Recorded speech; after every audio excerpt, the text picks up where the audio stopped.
Okay, what's up? So I was watching this fucking there's this dude I follow on Instagram, De Niro Ferrar. I've been listening to his music for at least like 5 years now, and something I've always admired about him is not just his music, but his like exercise routine. I always see the dude exercising, but he posted this one video of him like just doing push-ups, and he's like 50 times 30 push-ups or some shit will change your life and your body. It will change your mind and your body. And I was like, this is an ego post, because how is this supposed to help me get to the point to where I want to, you know, do 50 push-ups a day? It just felt like an ego post. It was like, look at me doing 50 push-ups. I'm not going to tell you how to get to this point.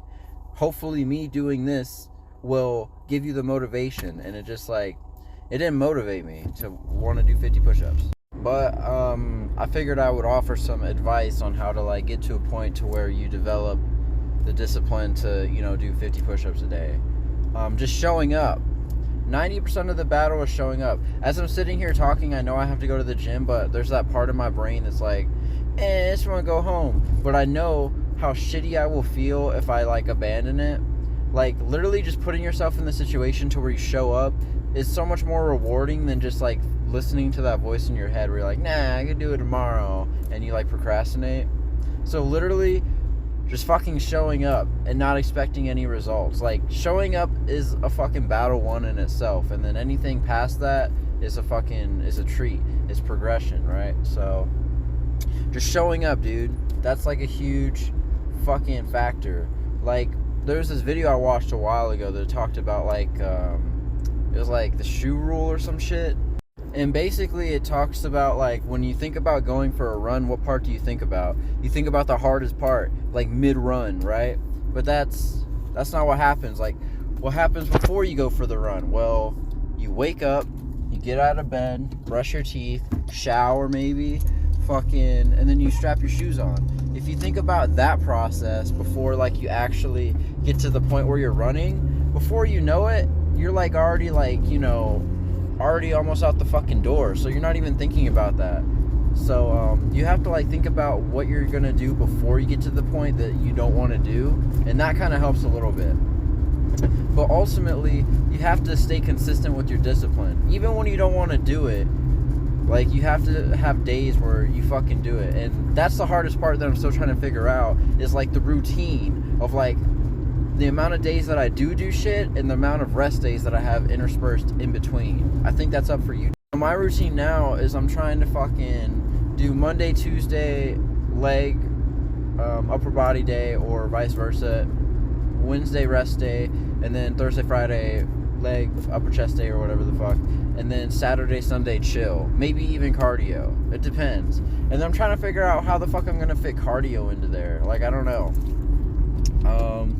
Like, I've been trying so many different like routines and shit, and that's like what you have to do. You just have to keep fucking trying, and then you're gonna go through stages of regression. Like before I got to this point where I'm at now, I was like, man, I went through like a month, maybe a month and a half of like just not doing anything, and I felt shitty. I was just like playing video games and watching TV shows and shit, and it was like a stage of regression that I needed to like. It's like sometimes you have to reach a low point to know where you don't want to be, right? So I don't know. And then diet's fucking hard too. You got to start with either one of those three things: your diet, your sleep schedule, or workout routine. I think probably you should start with your sleep schedule first. That takes a while just to like even get straight. Like if I fuck my sleep schedule up even for one day, it takes me like a week and a half just to get it back to where I can like wake up consistently, like at the same time, without having to like fucking force myself out of bed. Like I'm still like forcing myself out of bed. It feels like it's been like two and a half weeks or some shit. So I would recommend starting with your sleep schedule, and then going to either workout routine or diet. I'll probably do diet last, because you still want to eat shit before you like figure out how to like get your sleep schedule on check, and then fucking your workout routine or whatever. So I don't know. But yeah, man, I'm like trying to figure out how to like offer guidance and like offer solutions rather than just like, oh, there's a problem, what are we gonna do? You know what I mean? That shit bugs me because I used to do that so much. And I was like, I don't know. When I see other people do it, it makes me, like, it reminds me of, like, how I used to go about things, and it frustrates me. It's like, man, that shit doesn't help nobody. Like, you got to figure out how to offer a way through the bullshit. Not just like, oh, there's bullshit. What are we gonna do? Like, that doesn't help anybody. It's like, if you're not a part of the solution, you're part of the fucking problem. So, it's hard to fucking implement that mentality on a day-to-day basis. It really is. But I think it's ultimately rewarding in the long run for you and for the world as a whole, you know? So, yeah.